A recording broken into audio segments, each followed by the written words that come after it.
Hi friends. కొంతమంది విచిత్రమైన మాటలు ఏంటంటే, విచిత్రమైన స్టోరీలు ఏంటంటే చాలా విచిత్రంగా అనిపిస్తుంది ఫ్రెండ్స్. మన ఇంట్లో ఎన్నో జరుగుతాయి, ఎన్నో ఉంటాయి.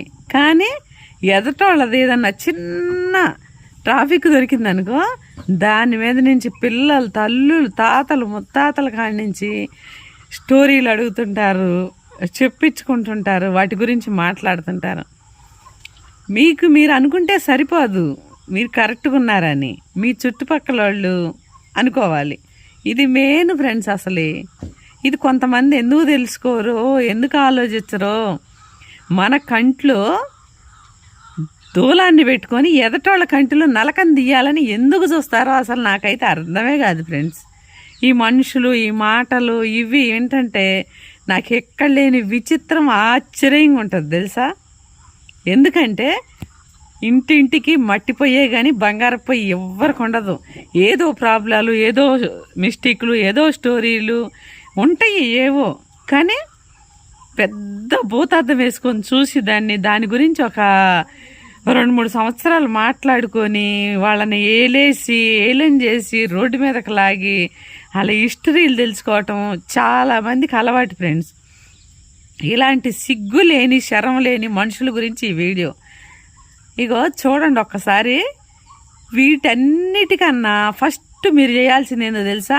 మీ లైఫ్ సెటిల్ చేసుకోండి, మీ ఆరోగ్యం చూసుకోండి, మీ నోరుని కంట్రోల్లో పెట్టుకోండి.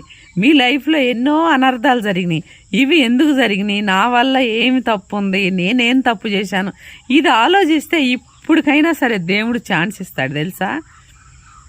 ఇవి కొంతమంది గురించే, అందరినీ కాదు. సిగ్గు లేకుండా చక్కగా పిల్లలు, తల్లులు అందరి నెంబర్లు తీసుకొని హిస్టరీలు అడిగి మన ముందు ఒక రకంగా, మన వెనకమాలు ఇంకో రకంగా.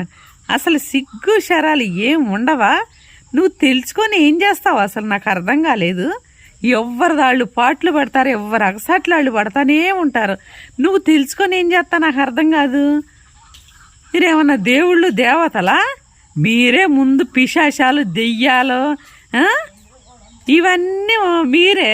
ఇంకా మీరు ఏదో పెద్ద సక్క పెట్టినట్టు ఎవదన్నా స్టోరీ దొరికితే అన్నం మానేస్తారు, పండ్లు మానేస్తారు, నిద్ర కూడా మానేస్తారు. వీలైతే గంటలు రోజులు ఫోనుల్లో, వీలైతే ఫోనుల్లో, లేదా డైరెక్ట్ ఏంటంట ఏం పీకి కట్ల కడదామని.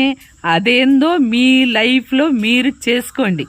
కొంతమంది సిగ్గు లేని వాళ్ళకి ఈ మాట చెబుతున్నాను.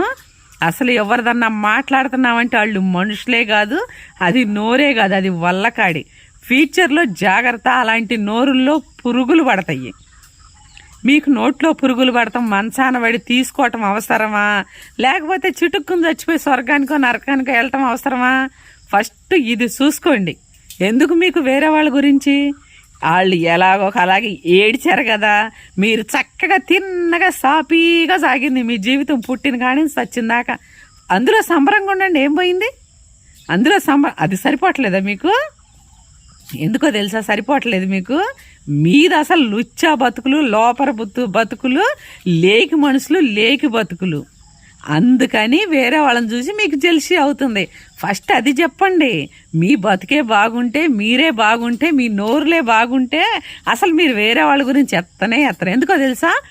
మన పనిలో మనం బిజీగా ఉంటాం, మనది మనం వండుకు తింటాం, మన ఎంజాయ్ మనం, మన నిద్ర మనది, మన సుఖం మనది, మన కష్టం మనది. అంతే. మంచోళ్ళు అయితే ఒక్క మనిషి, మంచి మనిషి ఎవరైనా సరే ఇంకొకళ్ళ గురించి ఏలెత్తి చూపించరు, నోరెత్తి మాట్లాడరు, కన్నెత్తి చూడరు వాళ్ళ ఇంకా. ఓకే, మీరు టాన్ చేసుకుని ఒక డప్పు ఒకటి తీసుకొని దేశానికి, జిల్లాల్లో, రాష్ట్రాల్లో చెప్పుకుంటూ తిరుగుతుంటే ఈడ ఒరిగేది ఏమి ఉండదు. మీరే చిల్లరయ్యి, అల్లరయ్యి నరకానికి పోతారు. ఇప్పుడు అనుభవించిన దానికన్నా ఇంకా అనుభవిస్తారు. ఓకేనా? ఇవి చాలా. ఇప్పుడు 3 రోజులు గ్యాప్ ఇచ్చాను, ఎందుకంటే టైం లేదు నాకు. రోజు ఒక వీడియో వస్తుంది. జాగ్రత్త, ఒళ్ళు దగ్గర పెట్టుకొని ఉండండి. ఇలాంటి మాటలు మాట్లాడే వాళ్ళని మీ చుట్టుపక్కల ఉంటే చెప్పు తీసుకొని కొట్టి గెంటేయండి. ఓకే.